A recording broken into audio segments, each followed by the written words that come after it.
안녕하세요. 서울에 사는 30대 후반의 남성입니다. 심오한 질문을 하나 해볼게요. 여러분은 존재의 가치를 뭐라고 생각하세요? 저는 존재하고 있으니까 그 자체만으로도 존중을 받아야 한다고 생각해요. 그런데요, 이 당연한 이치 하나가 저에게는 힘겨웠어요. 매 순간 최선을 다해왔는데 노력에 대한 성과만으로만 평가되었거든요. 게다가 저를 수단으로만 생각하는 인간들이 있었어요. 바로 제 와이프와 그녀의 가족들이죠. 싸움이 싫어서 참고만 있었더니 가만히로 보대요. 이렇게 살면 더는 안 될 것 같아서 개싸움 벌이고 인생의 지옥을 선사해줬습니다. 그 이야기 지금 들려드릴게요. 남들은 쉽게 누리고 편하게 지나치는 것들이 많은데 저는 태어날 때부터 모든 걸 스스로 이겨내야 하는 노력형 인생을 살아왔습니다. 왜냐하면 어렸을 때 큰 일이 있었거든요. 어릴 적 부모님이 저를 유치원에 데려다주고 잠시 외출하셨다가 큰 교통사고를 당하셨어요. 큰 트럭에 치이셔서 그 자리에서 두 분은 같은 날 같은 시간에 세상을 떠나셨어요. 저는 외동아들인데요. 장례식이 다 끝나고 온 가족들이 둘러앉아 저를 어떻게 할지에 대한 회의가 있었어요.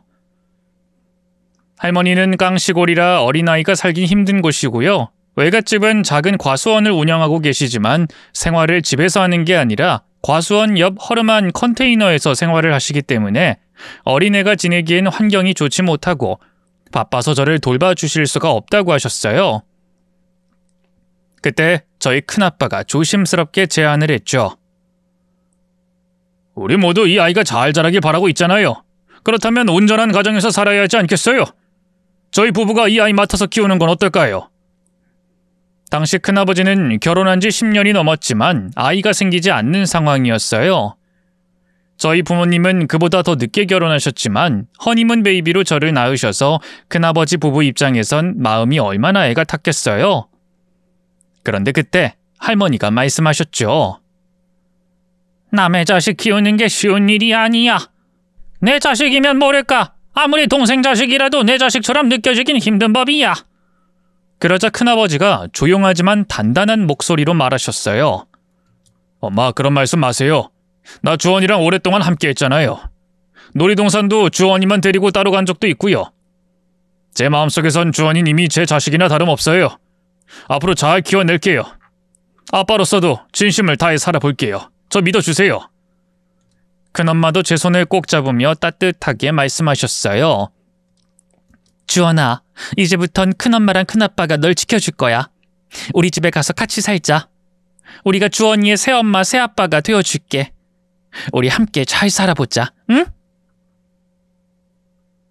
그렇게 저는 큰 집에 양자로 들어가게 되었습니다. 다행히도 어릴 때부터 자주 배웠던 분들이라 낯설진 않았어요. 평소에도 큰아빠, 큰엄마라고 불러왔기에 어색함은 없었고요. 양자가 된 날 두 분께서 저를 따로 앉혀놓고 이렇게 말씀해 주셨어요. 이제부턴 큰아빠, 큰엄마 말고 그냥 아빠, 엄마라고 부르자. 우리 주원이도 진짜 우리 아들인데 우리도 진짜 엄마, 아빠가 되고 싶거든. 응, 그럼 이제 큰아빠, 큰엄마 아니고 엄마, 아빠 해줄 거야? 큰아빠, 큰엄마가 이제 내 엄마, 아빠인 거지? 나 혼자 아니고 나 지켜줄 거지? 나도 잘할게. 내 엄마, 아빠 해줘. 그 당시 어렸지만 큰아빠, 큰엄마가 참 따뜻하게 느껴져서 자연스레 그 상황을 받아들이게 되었어요. 그리고 정말로 저희 부모님이 되어주신 큰아빠와 큰엄마는 정말 정성을 다해 저를 보살펴 주셨어요. 큰아빠는 사업을 하셔서 경제적으로 여유가 있는 편이었는데 그 덕분에 저는 부족함 없이 자랄 수 있었어요. 좋은 옷만 입었고 최신 장난감을 제일 먼저 갖고 제일 좋은 차를 타고 등교를 해서 친구들 사이에서 부러움의 대상이었죠. 하지만 그런 물질적인 것보다 더 소중했던 건 두 분이 제게 보여준 따뜻한 마음과 진심이었어요. 부모님을 잃은 어린 저를 애지중지 아껴주시고 언제나 진짜 아들처럼 대해주셨거든요. 제 감정에 귀 기울이고 제 이야기를 들어주고 함께 울고 웃어주는 그 따뜻함이 저에겐 큰 힘이 되었습니다. 저도 자연스럽게 두 분을 엄마 아빠라고 부르게 되었고 저는 그분들의 아들로서 새로운 삶을 시작하게 되었어요. 그런데 제가 그 집에 양자로 들어간 지 1년쯤 지났을까요? 10년 동안 아무리 노력해도 생기지 않던 아기가 두 분께 갑자기 생긴 거예요. 큰아버지와 큰엄마는 말할 수 없을 만큼 기뻐하셨고 저도 처음엔 함께 기뻐했어요. 동생이 생긴다는 게 신기하고 기대되기도 했거든요. 하지만 얼마 지나지 않아 집안 분위기는 조금씩 달라지기 시작했어요. 큰엄마는 입덧이 정말 심했어요. 하루 종일 속이 울렁거리고 음식 냄새만 맡아도 토할 것 같다며 힘들어하셨어요. 게다가 유산 위험이 있어서 하루 종일 누워 지내셨어요. 그렇게 되면서 저에 대한 반응도 달라졌죠. 하루는 제가 물을 쏟았는데요. 너 지금 나이가 몇 살인데 이런 실수를 해? 왜 그렇게 덤벙거려? 가뜩이나 힘들어 죽겠는데 너까지 일을 보태야겠니? 엄마 미안해. 내가 잘못했어. 내가 닦을게. 근데 엄마 나 아직 점심도 안 먹었는데 배고파. 밥 줘. 넌 내가 아픈 거 안 보여? 꼭 그럴 때만 와서 귀찮게 해. 가서 시리얼 말아 먹어. 스스로 할 수 있는 건 알아서 좀 하자. 응? 저는 그 말에 깜짝 놀라 아무 말도 못하고 조용히 방으로 들어가곤 했어요. 마음 한구석이 쿡쿡 쑤시는 것 같았어요. 아무리 그동안 절 아껴주시고 잘해주셨다고 해도 부모님을 하루아침에 잃은 상처가 그렇게 쉽게 아물 리는 없었거든요. 마음속 어딘가엔 여전히 나는 원래 이 집 아이가 아니야 라는 생각이 자리 잡고 있었고 그런 말이나 반응을 마주할 때마다 저는 스스로를 작게 만들며 눈치를 보게 됐어요. 예전엔 아무렇지 않게 부엌에 가서 간식을 찾던 제가 그날부터 발자국 소리조차 조심하게 되었고 잠든 척 눈을 감고 누워있다가도 배가 고파도 그냥 참게 되곤 했어요. 작은 실수 하나에도 괜히 나 때문인가 하는 생각이 먼저 들었고 점점 말수가 줄어들고 마음속엔 조용한 그림자가 드리워지기 시작했습니다. 어린 마음에도 저는 알 수 있었어요. 이 집에선 더 이상 저만을 위한 온기가 중심이 되지 않는다는 걸요. 그렇게 저는 조용히 그리고 천천히 마음을 닫아가기 시작했습니다. 그렇게 저는 점점 찬밥 신세가 되어갔어요. 서러운 마음이 연이어 들었고요. 예전엔 제가 이렇게 기분이 안 좋은 걸 티를 내면 바로바로 제 마음을 풀어주시는 분들이셨는데 동생이 태어나고 난 뒤부터는 그런 저를 모른 척 하시더라고요. 그런데 어느 날 문득 사랑은 내가 노력해서라도 얻을 수 있다고 믿었어요. 그래서 밤새 잠도 못 자고 아이를 케어하는 엄마를 위해 집안일도 하고 젖병도 닦고 동생도 많이 돌봤어요. 내가 잘하면 엄마가 다시 날 봐줄 거라고 생각했거든요. 그러던 중에 또 엄마가 임신을 했고요. 동생이 또 태어났어요.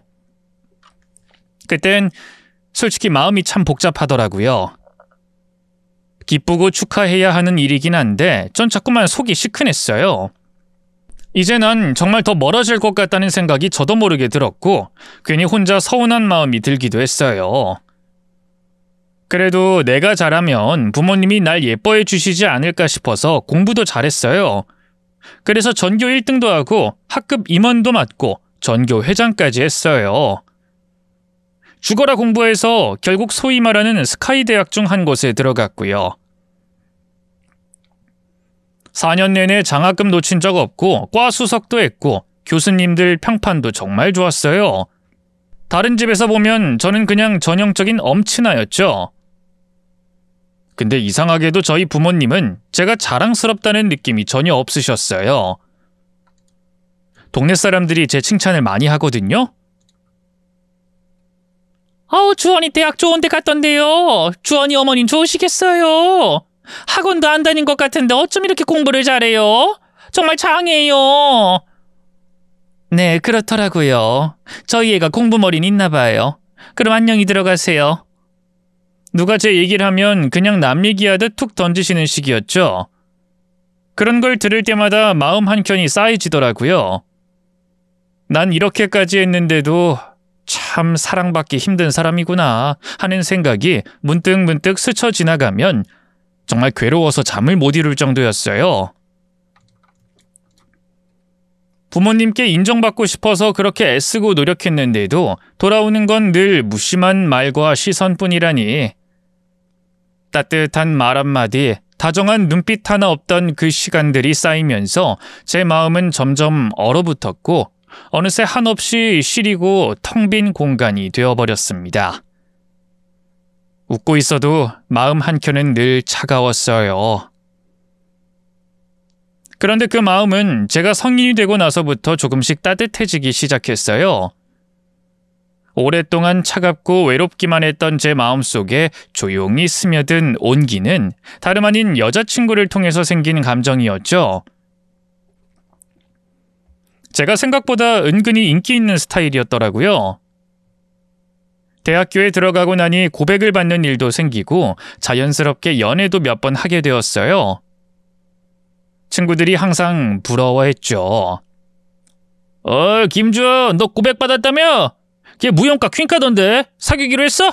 뭐라고 고백했는데? 뭐라고 하긴 나 좋다고 하지. 진짜 예쁘긴 하더라. 근데 얼굴보다 마음이 더 예뻐.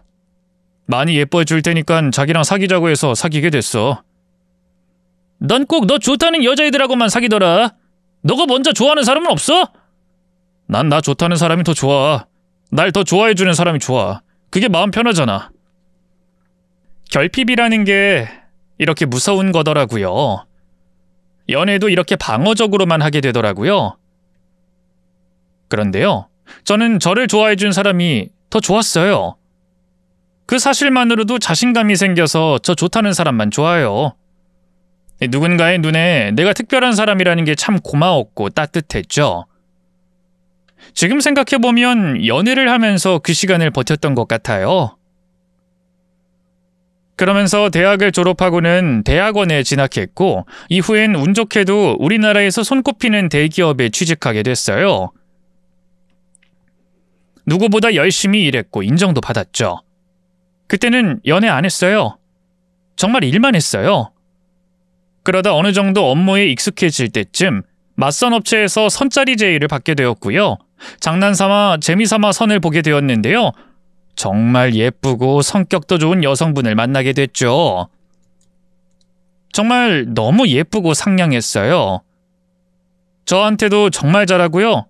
소개팅을 했지만 이상하게 바로 사귀긴 싫고 서로의 마음을 알아가보는 소위 말하는 썸 타는 기간이 좀 길었거든요. 주원 씨 혼자 사시죠? 제가 근처에 지나가다 생각이 나서요. 저희 엄마가 반찬을 많이 해주시는데 전해주고 갈게요. 잠깐 나오세요. 반찬이요? 저야 주면 땡큐죠. 지금 내려갈게요. 잠시만 기다리세요. 그녀와 저는 각자 혼자 살고 있었고요. 동네가 가까웠거든요. 그래서 그런지 저를 엄청 잘 챙겨줬어요. 때때로 반찬도 가져다 주고요. 아프다고 하면 약도 문고리에 걸어주고 가고 무슨 데이라고 저에게 선물도 해주고요. 그렇게 2달 동안 서로를 알아보다가 이례적으로 제가 먼저 고백을 하게 되었어요. 제 인생에서 처음 있는 일이었습니다. 우리는 자연스럽게 연인이 됐죠. 사이가 깊어지다 보니 제 이야기도 조금씩 하게 됐어요. 주원 씨 가족은 어떻게 돼? 부모님은 서울에 사셔? 가족 얘기 한 번도 한 적 없는 것 같아. 내가 그랬나? 우리 부모님 서울에 사셔. 아빠는 사업을 꽤 크게 하시고 엄마는 초등학교 선생님이셔. 동생은 2명 있는데 둘 다 여자애들이고. 어머 그래? 주원 씨는 은근히 잘 사는구나. 아빠 사업하고 엄마 교사시니 완전 이상적인 가정이잖아. 돈 많고 고상한 집 같은 느낌이 드는데? 그런가? 뭐 그런 것 같기도 하고. 큰 사건도 없고 큰 소리 날 일도 없고 넉넉하고 안전하게 큰 것 같아. 이렇게 말해서 그런가 겉으로 보면 저희 집은 부족함 없는 가정처럼 보였을 거예요. 뭐 실제로도 그렇게 살기도 했던 것 같아요. 하지만 그 안에 담긴 제 감정까지는 차마 쉽게 꺼낼 수 없었어요. 게다가 제가 양자라는 것도 말을 할 수 없었어요. 주원 씨 가족 얘기 들으니까 우리 결혼해서도 잘 맞을 것 같아. 우리 결혼 빨리 하는 거 어때? 결혼?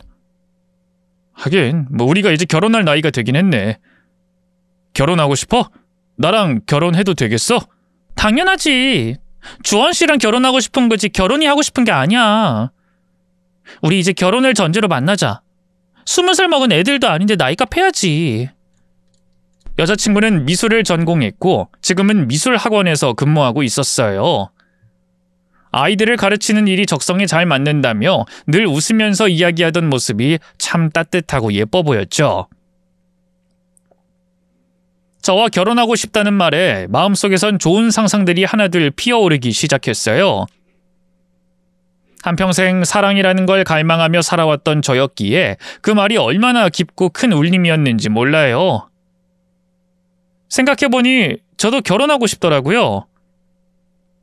누군가의 남편이 되어서 사랑받고 내 아이에게는 제가 받지 못한 사랑을 온전히 주며 살아보고 싶었어요.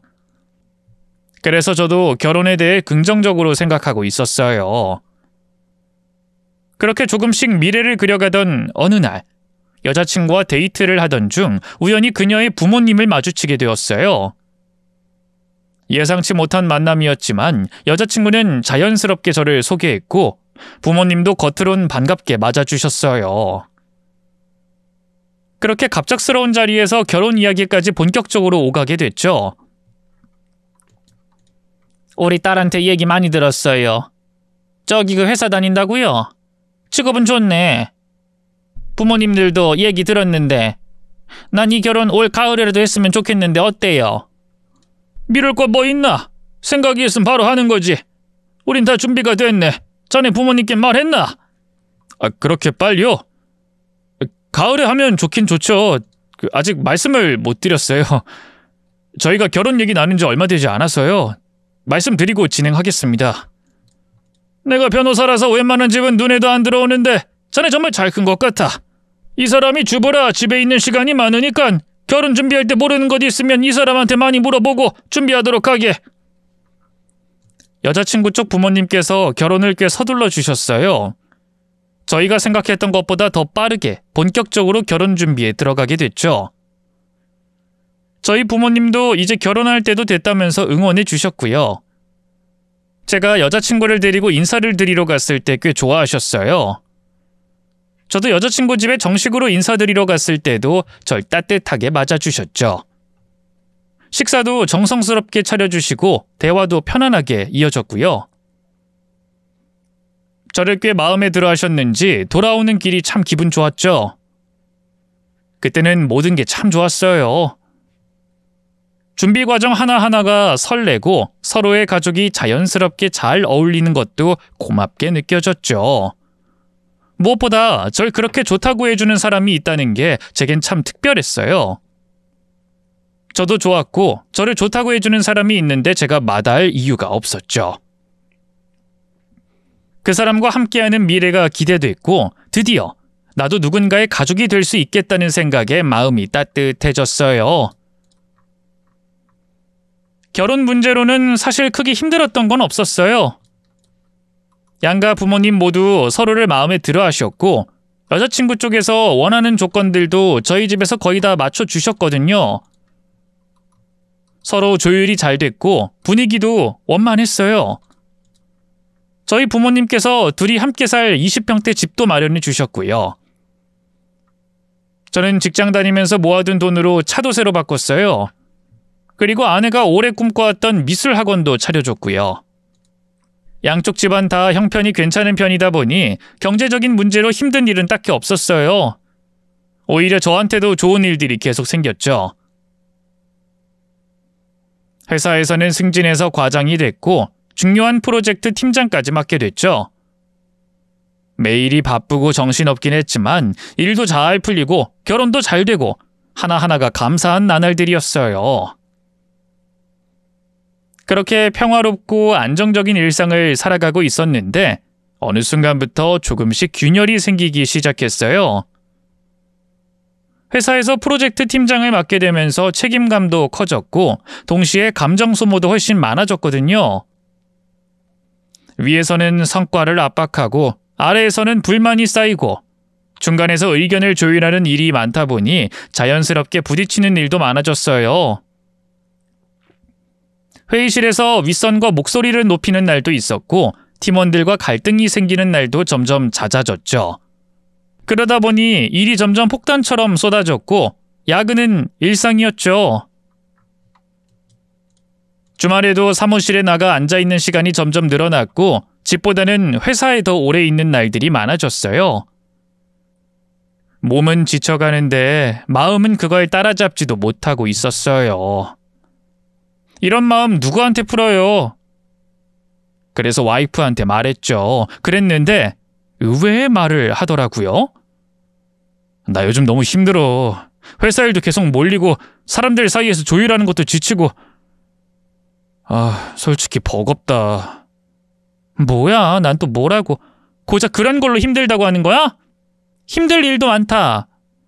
당신 좀 멘탈이 약하다? 고작이라니. 지금 나 무시하는 거야? 나 진짜 최선을 다해서 버티고 있어. 네가 그렇게 말하니까 좀 섭섭하네. 징징거리지 마. 가장이면 가장답게 해야지. 내 주변 남자들은 다 이렇게 일하면서도 아무 소리 안 해. 지금은 일할 나이지 엄살 부릴 시간 아니야. 그 말을 듣는 순간 뭔가 안에서 뚝 하고 끊어지는 소리가 났어요. 그동안 쌓인 피로와 서운함, 외로움이 한꺼번에 밀려오면서 저도 결국 참지 못하고 버럭 소리를 질렀어요. 말을 왜 그딴 식으로 해? 너 진짜 왜 이래? 결혼하고 나서 사람이 왜 이렇게 달라졌어? 당신 힘든 건 아무것도 아니라는 말이야. 그 정도 스트레스 안 받고 사는 사람이 있어? 너무 미성숙해 보여. 진짜 어린애처럼 징징거리지 말라고. 그날 정말 크게 싸웠어요. 서로의 말이 아니라 칼처럼 느껴질 만큼 날카로웠고 상처가 남았죠. 결혼하고 처음 싸웠던 순간이었어요. 그래도 와이프가 저렇게 말했어도 그게 와이프의 본 모습이나 진심은 아닐 거라고 생각했죠. 제가 아는 와이프는 그런 사람이 아니었으니까요. 얼마 지나지 않아 화해를 했고 다시 잘 지냈고요. 회사 일도 의외로 잘 풀렸어요. 제가 회사에서 연구한 프로젝트가 큰 성과를 내면서 회사에 꽤 큰 이득이 생겼어요. 덕분에 이례적으로 수익의 일부를 저에게 배분해 주기로 했고 그 덕에 제 월급도 많이 올라갔죠. 월급이 높아지니까 아내는 미술학원 이제 그만하고 집안일만 하겠대요. 애들 징징대는 소리도 너무 지겹고 학부모들 예민하게 구는 것도 피곤하다며 자기 그림도 좀 그리고 전시도 하고 싶다기에 그러라고 했어요. 그 말이 이해도 됐고 저도 충분히 벌고 있었기 때문에 편하게 지내라고 했죠. 근데 진짜 너무 잘 놀더라고요. 하루가 멀다 하고 친구들이랑 모여서 차 마시고 맛집 다니고 여기저기 여행도 다니고 심지어 장모님 장인어른이랑 해외여행도 다녀왔어요. 저는 그 모습을 보면서도 별말 안 했어요. 잘 쉬다 오라고 또 웃으며 보내드렸죠. 그러다가 제가 한 번은 조심스럽게 말했어요. 우리 결혼한 지 2년이 지났는데 이제 슬슬 아이 가져보는 건 어때? 자기도 이제 스트레스 없고 여유 있잖아. 자기야, 근데 난 아직은 신혼 더 즐기고 싶어. 지금이 딱 좋은데 굳이 애 낳아서 이 분위기 깨고 싶지 않아. 생각하는 부분이 다를 수 있으니까 그건 그렇게 넘어갔는데요. 제 속엔 아이를 낳고 싶은 갈망이 있긴 했지만 차근히 대화로 풀어가보자 했습니다.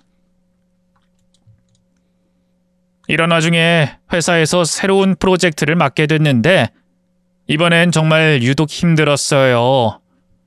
팀 내에서 의견 충돌이 너무 많았고 위에서는 압박하고 아래선 불만 터지고 중간에서 조율하다 보니 저 혼자 계속 갈려나가는 느낌이더라고요. 그렇게 점점 지쳐가고 있을 때 헤드헌터 한 분이 연락을 주셨어요. 한 스타트업에서 임원급을 찾고 있는데 제가 했던 연구에 관심이 많으시다고 하더라고요. 조건도 꽤 괜찮았습니다. 그리고 그 회사 대표를 만나 이야기를 나눠보니 회사 방향성과 제가 추구하는 연구 분야가 놀라울 만큼 잘 맞았어요. 무엇보다 그 회사는 저에게 하고 싶은 연구를 마음껏 해볼 수 있는 환경을 약속해줬어요. 제가 이런 부분에 마음이 약해지잖아요. 저를 조금만 인정해주면 저는 사르르 녹아요. 게다가 더 좋은 연봉 조건에 회사 차량과 기사까지 붙여준다는데 마다할 이유가 있나요? 고민은 별로 길지 않았어요. 이 회사라면 내가 정말 제대로 일해볼 수 있겠다는 확신이 들어서 결국 과감하게 이직을 결정했죠. 여보, 그럼 그 차량 기사 여보 거야? 나도 그 차 좀 이용하면 안 돼? 그 차 타고 백화점도 다니고 친구들 만나러 다니고 싶어. 날 얼마나 부러워할까? 에이, 그건 회사 거지 내 건 아니야. 출퇴근할 때나 외근할 때 타라고 준 거지 사적으로 쓰면 안 돼. 연애할 땐 잘 몰랐는데 결혼하고 보니까 아내가 허세가 꽤 심하더라고요. 저는 원래 회사차나 기사를 사적으로 쓰는 건 좀 조심스러운 일이라고 생각했어요. 그런데 대표님이 절 굉장히 마음에 들어 하셨는지 먼저 그러시더라고요. 차도 기사도 있는 거니까 불편하지 말고 사적으로도 편하게 쓰세요. 부담 갖지 마시고요. 그래서 한두 번 정도는 필요한 일이 있을 때만 써야겠다 싶었는데 아내가 그 얘기를 듣곤 완전히 다르게 받아들이더라고요. 진짜? 그럼 이제 나도 이 차 타고 다녀도 돼? 그러고는 정말로 회사 차량을 타고 친구들 만나는 데 쓰기 시작했어요. 기사님이 옆에 계시는데도 별로 불편해하지 않고 오히려 즐기는 눈치였고요. 요즘은 진짜 부자처럼 사는 기분이야. 친구들 다 부러워하더라. 하면서 은근슬쩍 자랑도 하더라고요. 저는 좀 민망하기도 하고 그럴 의도로 제공된 게 아니라는 생각에 속으론 좀 불편했지만 굳이 뭐라 하진 않았어요. 그땐 그냥 좋아 보이면 좋은 거겠지 하고 넘겼죠. 아내는 그때부터 본격적으로 허세를 부리기 시작했어요. 원래도 명품 많았는데 더 하이급으로 죄다 바꾸고요. 게다가 무슨 패션쇼나 VIP 행사 같은 곳들도 다니더라고요. 친구들 만나러 갈 때마다 기사 딸린 차를 타고 가서는 우리 남편 지금 임원이고 바빠서 기사님이랑만 다닌다며 슬쩍 자랑하듯 말했다고 하더라고요. 처음에는 귀여웠어요. 얼마나 좋으면 저럴까 싶었죠. 그런데요, 그게 좀 도가 지나치더라고요. SNS에도 카페, 호텔, 전시회 다니는 사진을 잔뜩 올리면서 마치 누가 봐도 상류층 라이프를 사는 사람처럼 행동했어요. 말투도 살짝 달라졌고요. 전화통화하는 거 들어보니까 우리 남편은으로 시작하는 허세 가득한 대화를 자연스럽게 꺼내더라고요. 저는 그걸 지켜보면서도 말은 안 했지만 이건 좀 아니지 않나 하는 생각이 들었어요. 그런 와중에도 저는 묵묵히 제 일을 해왔어요. 아내가 밖에서 어떻게 허세를 부리든 어떤 생활을 하든 저는 제가 맡은 일만큼은 책임지고 잘 해내야 한다는 생각 하나로 버텼죠. 새로 옮긴 회사에서는 제가 맡은 프로젝트들이 실제 성과로 이어졌고 대표님도 자주 말씀하셨어요. 이사님, 진짜 잘 오셨어요. 우리 회사 이사님 오고 나서 분위기가 완전히 달라졌습니다. 진심으로 감사해요. 그 말 한마디에 마음 한구석이 조금씩 채워지는 기분이었죠. 과찬이세요, 대표님. 저는 그냥 제 일 열심히 한 것뿐이에요. 저도 덕분에 재밌게 일하고 있습니다. 그리고 후배 직원들도 제게 의지하기 시작했고 가끔은 이런 말도 들었어요. 이사님이 계셔서 진짜 든든해요. 예전엔 이런 일 생기면 다들 우왕좌왕했거든요. 내가 도움이 된다니까 다행이네. 너무 늦게까지 일하지 말고 잘 안 풀릴 땐 휴식하면 더 좋은 생각이 날 때도 있으니까 일찍 들어가.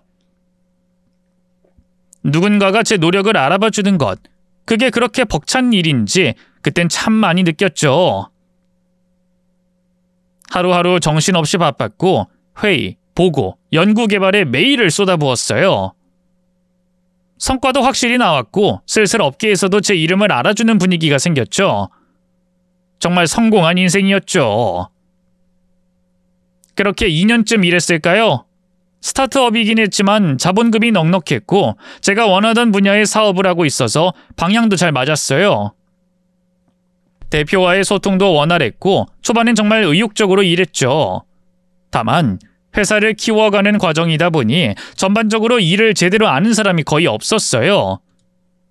결국 실무부터 전략까지 제가 다 떠맡게 됐고 그 결과 이전 회사에서 몇 년 동안 일했던 것보다 더 많은 일을 2년 동안 쏟아부었어요. 그래서였는지 몸에 조금씩 이상이 생기기 시작했어요. 건강검진에서 이상 소견이 나왔어요. 위랑 신장 상태가 좋지 않대요. 큰 병은 아니지만 간단한 수술을 받아야 할 것 같다고요. 그 말을 듣는 순간 얼마나 가슴이 철렁했는지 몰라요. 그동안 제가 얼마나 무리를 했는지 몰랐는데 그제서야 몸이 보내는 신호를 무시한 시간이 얼마나 길었는지 실감이 났죠. 아무렇지 않게 버텼던 일상이 사실은 조금씩 저를 갉아먹고 있었던 거예요. 수술을 앞두고 입원하게 되자 저희 부모님도 병원에 오셨어요. 아무래도 간단한 수술이라고 해도 걱정이 되셨는지 병원에 계속 머무르시면서 이것저것 챙겨주시더라고요. 아내도 당연히 옆에 있었고요. 처음엔 다들 조용히 긴장된 분위기였는데 수술 동의서 작성하고 혈액 관련 검사를 진행하던 중 우연히 제 혈액형이 언급됐어요. 여보가 B형이잖아. 어머님, 아버님은 혈액형 뭐셔? 간혹 수술하다가 수혈이 필요한 경우 가족들이 나서기도 한다던데? 난 A형이라 안 되잖아. 아빠는 O형이고 엄마는 A형. 우리 부모님도 안 돼. 그리고 그런 일 별로 없으니까 불안해하지 마. 그 말이 끝나자마자 아내의 표정이 미묘하게 굳어졌어요. 순간 전 뭔가 이상하다는 걸 느꼈지만 대수롭지 않게 넘기려 했죠. 하지만 아내는 말없이 핸드폰으로 뭔가를 검색하더니 다시 고개를 들어 저를 바라보며 조용히 말했어요. 어? 여보, 그 혈액형 조합이면 B형 자식은 나올 수 없는데? 확실한 거야? 맞는 거지? 순간 병실 안이 정적에 휩싸였어요. 작은 의심 하나가 꽁꽁 감춰져 있던 제 과거를 천천히 건드리기 시작한 순간이었죠. 그때 와이프한테 사실은 제가 입양된 거라고 이야기를 했고요. 수술을 했어요. 그때는 별 얘기를 안 하더니 퇴원하고 집에 오니까 그때서야 터뜨리더라고요. 당신 미친 거 아니야? 어떻게 입양된 걸 숨길 수가 있어? 말이 돼? 그런 건 결혼 전에 말했어야 하는 거 아니야? 이건 진짜 어마어마한 이야기야. 왜 이제 와서 알게 되는 거냐고? 내가 병원에서 그깟 혈액형으로 알게 돼야 돼? 그땐 솔직히 말해서 그런 얘기 꺼낼 생각조차 못했어. 정말 미안해. 내가 너무 생각이 짧았어. 말했어야 했는데. 그래서 뭐? 당신 부모님이 우리한테 해준 거 이거 먹고 떨어지라는 거야? 양자라서? 그래서 집도 꼴랑 20평짜리 해준 거냐고? 당신 입양하라서 그 정도만 해준 거야? 그게 무슨 말이야. 부모님이 우리 위해서 이 정도 해주신 것도 고마운 거지. 난 한 번도 더 바란 적 없어. 바라지도 않았고. 당신은 안 바랬겠지. 근데 난 달라. 내 친구들 봐봐. 다 30평대 아파트 살고 가구부터 인테리어까지 죄다 고급스럽다고. 난 그동안 왜 우리가 조금 짜다고 느꼈는데 이제야 알겠네. 그 이유가 이거였구나. 네 친구들 다 전세라고 우리가 더 잘 사는 거라고 했었잖아. 우린 작아니까 그거 하나라도 좋다고 당신이 먼저 말했었잖아. 왜 이제 와서 그게 말이 돼? 그 정도 집안에서 자식 시집 보내는데 20평짜리? 진짜 그게 다야? 당신이 친자식이 아니니까 딱 그만큼만 해준 거잖아. 나 진짜 이렇게 거지같이 못 살아. 아내는 벌떡 일어나서 말을 쏟아냈어요. 내가 어쩌다 주워온 아들이랑 결혼해서 내 인생이 이렇게 꼬였는지 모르겠어. 진짜 나 너무 억울해. 나 이렇게 살려고 한 거 아니야. 제가 입양하라는 사실을 말하지 않은 건 분명 제 잘못이에요. 그건 제가 숨긴 거니까요. 하지만 아내는 제가 입양된 것보다 저희 부모님이 저한테 재산을 덜 주지 않을까 하는 걸 더 걱정하고 있다는 거였어요. 결국 돈 때문에 이런다는 생각이 들자 마음이 확 식었어요. 그 일로 또 크게 다퉜고 이후엔 서로 거의 말을 안 했습니다. 한 집에 있으면서도 냉랭한 분위기만 가득했죠. 한편 수술 후 출근을 했지만 예전 같지 않았어요. 계속 피곤하고 집중도 안 되고 체력도 떨어지더라고요. 결국 계속 병가를 내게 됐고 그 때문에 회사는 업무를 못 보자 저와 비슷한 연구 경력이 있는 차장급을 새로 뽑았어요. 저보다 경력도 짧았지만 그 사람은 일을 정말 잘했어요.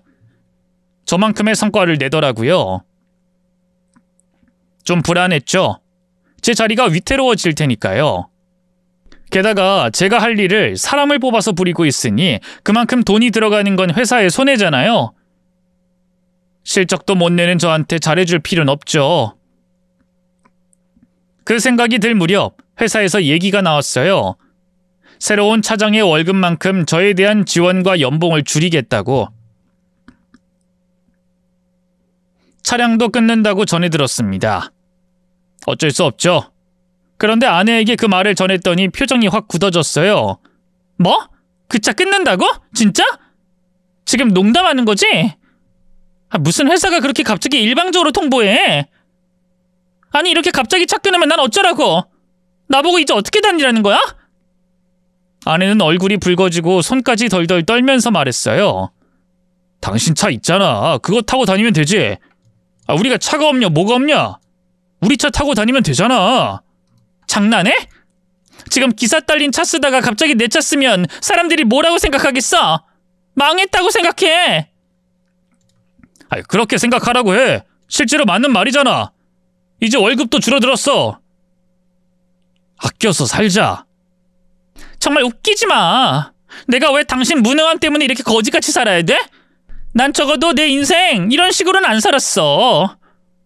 어릴 때부터 받고 자란 대우가 있는데 결혼해서 이렇게 바닥을 치게 될 줄은 몰랐어. 내가 왜 당신 때문에 이 수모를 겪어야 하냐고. 그래서 지금 이게 다 내 탓이라는 거야? 누가 헛세 부리면서 그 차 타고 다니래? 누가 매 명품 사고 여행 다니래? 난 한 번도 그거 하라고 한 적 없어. 오히려 말렸지. 그거 다 당신이 선택한 거잖아. 당신이 그렇게 살고 싶어서 한 거잖아. 됐어. 더는 못 듣겠어. 당신이랑은 말이 안 통해. 진짜 왜 이렇게 답답해?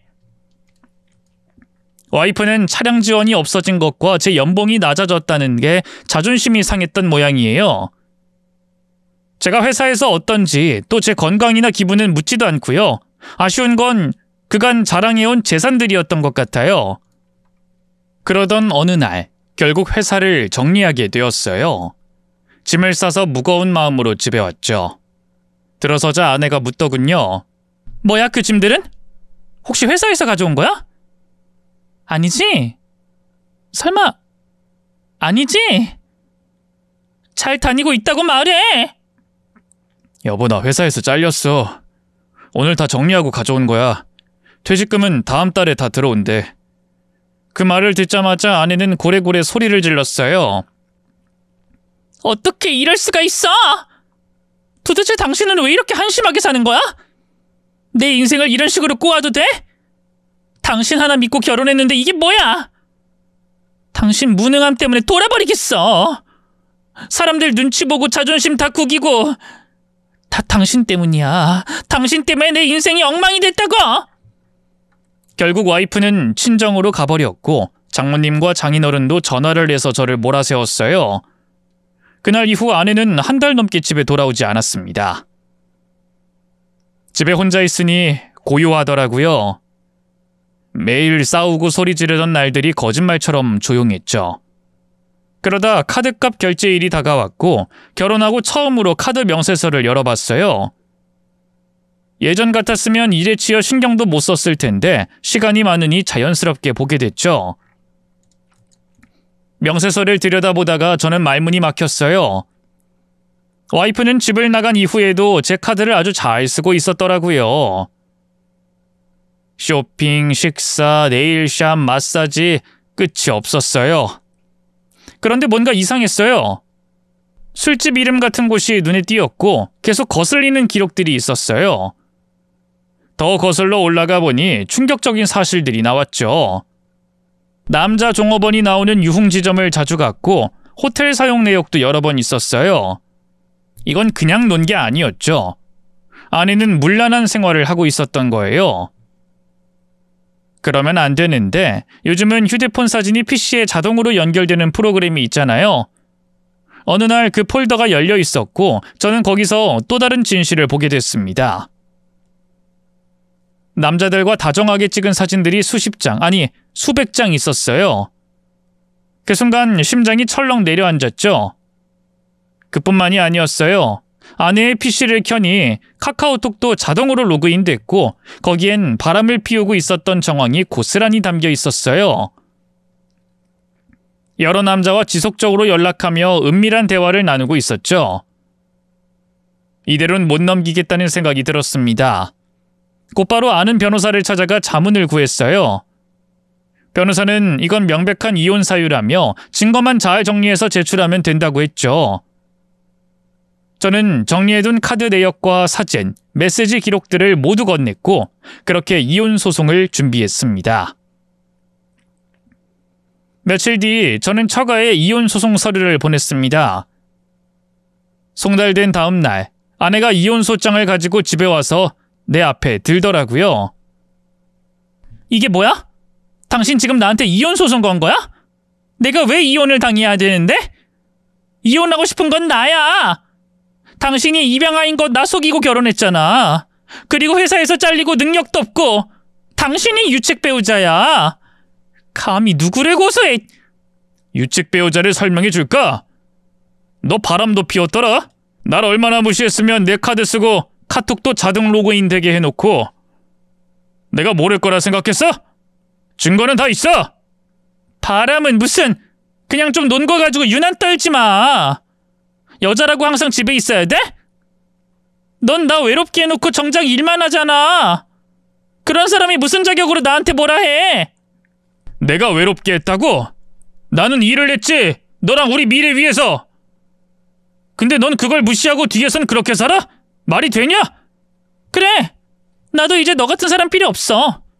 능력도 없고 돈도 못 벌고 재미도 없는 너 같은 사람 나도 이혼 원해. 어차피 아빠가 다 해결해 줄 거야. 너 같은 사람 상대할 시간도 아깝다. 오히려 너한테 명예훼손으로 고소할 거야. 나 체면 다 구겼다고. 이렇게까지 망신 줬는데 넌 잘못이 없을 거라 생각해? 내가 언제 돈 못 번다 했냐? 그런 회사에 더는 안 들어가겠다고 한 거지. 너야말로 능력 있다는 사람처럼 굴더니 집에서 하는 거 하나 없이 카드만 긁어대는 사람이 할 말은 아니지. 남자랑 여자랑 같아? 네가 날 이해 못하니까 이런 거야.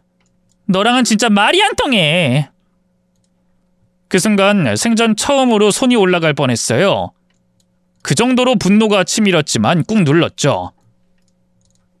이 사람은 이미 선을 넘었구나 싶었어요. 결국 저는 이혼 소송을 그대로 진행하고요. 장인어른이 계속 전화해 왔지만 변호사 통해 연락하라고 했어요. 그쪽은 제게 별의별 트집을 잡으려 했지만 전 잘못한 게 없었어요. 오히려 명백한 증거들이 있으니까 그쪽에서 변명하기 바쁘더라고요. 그러던 중 하나의 사실이 드러났어요. 아내가 결혼을 그렇게 서둘렀던 이유, 알고 보니 과거에 한번 이혼한 경력이 있었더라고요. 게다가 사치병도 있고 허세병까지 있어서 부모님도 두 손 두 발 다 들었고 전 남편까지 버린 여자를 제가 주워온 거예요. 어디서 쓰레기를 고이 주워와 애지중지한 거죠.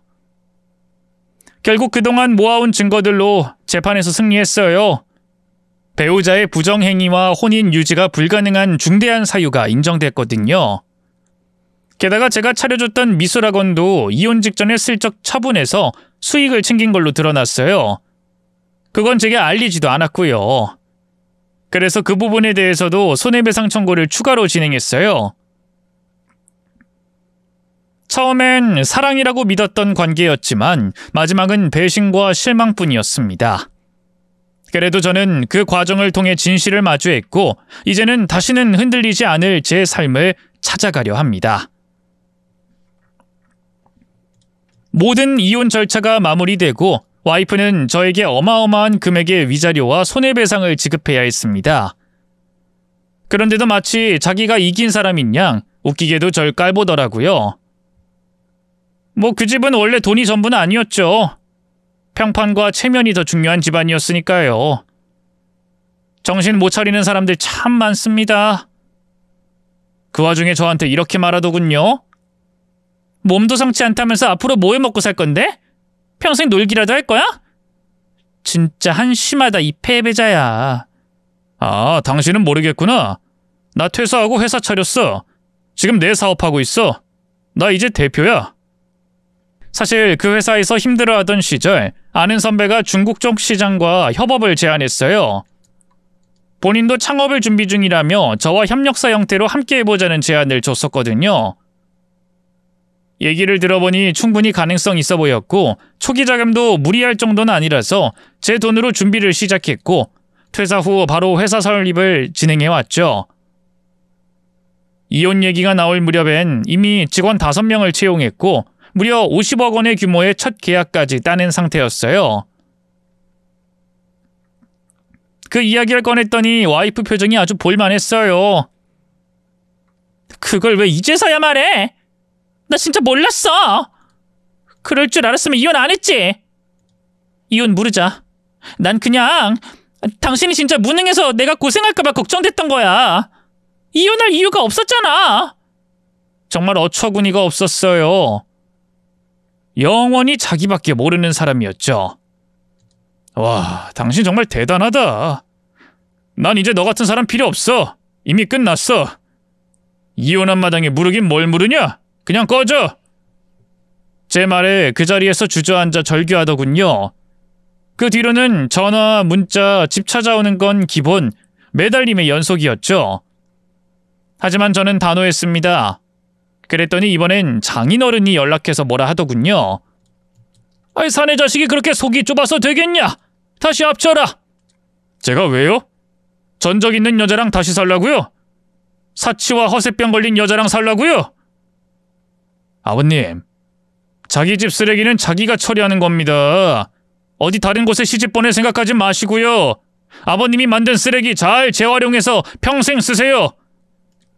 다른 집 귀한 아들 잡지 마시고요. 그런데도 선을 보게 하더라고요. 그래서 제가 법조계에 이 일 다 퍼뜨렸어요. 이제 어딜 가도 다 그 집 이야기 알게 되었는데요. 그게 너무 창피했는지 아님 사생활을 잘 못해서 잘린 건진 모르지만 전처 아버지는 잘 다니던 로펌을 퇴직하셨다고 합니다. 앞으로도 입 닫고 조용히 지내시길 바랄 뿐이에요. 한편 이런 큰일이 있었는데도 저는 본가엔 따로 알리지 않았어요. 그런데 어느 날 어떻게 알았는지 엄마한테 전화가 오더군요. 주원아, 너 왜 이혼했다고 말 안 했어? 무슨 일이 있었는지 일이 있으면 엄마한테라도 털어놓지. 그동안 얼마나 힘들었어. 왜 혼자서 감당한 거야? 평생 찬밥이었는데 갑자기 왜 이러세요? 제가 뭐 언제는 혼자 처리 안 한 적 있어요? 언제 엄마가 도와준다고 먼저 나선 적 있어요? 갑자기 왜 제 탓을 해요? 널 탓하려는 거 아니야. 내가 널 못 챙겨줘서 미안해서 하는 말이야. 넌 언제나 알아서 척척 잘하는 애였잖아. 그래서 우리가 손댈 일이 없었던 거지. 엄마가 표현을 잘못한 거야. 미안해. 엄마는 울먹이면서 천천히 말씀을 했어요. 내가 널 입양했고 내 자식도 낳았지만 그래도 변함없는 건 넌 우리 장남이야. 그래서 더 많이 기대했고 너한테 공도 많이 들였던 거야. 네가 우리 첫 아들이니까. 그래서 널 더 많이 가르치려고 했고 잘 되길 바랬어. 그래서 결국 네가 제일 잘 컸잖아. 속상하고 서운한 거 있으면 다 표현해. 너도 내가 친엄마가 아니니까 그런 말 못한 거 알아. 짜증도 내고 화도 내고 쪽팔린 짓도 하는 거야. 그걸 다 감싸는 게 가족이야. 그 말에 마음이 조금 풀렸습니다. 그렇게 부모님과의 관계도 조금씩 회복됐어요. 지금은 혼자 지내며 사업에 집중하고 있어요. 다행히 사업은 순항 중이고 마음이 조금씩 편해지고 있어요. 요즘은 마음에 드는 여성도 생겼습니다. 결혼까진 모르겠고요. 조금씩 알아가고 있어요. 예전엔 외로움이 싫어서 결혼했지만 이젠 알겠더라고요. 외로움은 사람이 채워주는 게 아니라 내 마음이 단단해져야 견딜 수 있는 거라는 걸요. 여러분도 꼭 그렇게 살아가셨으면 좋겠습니다.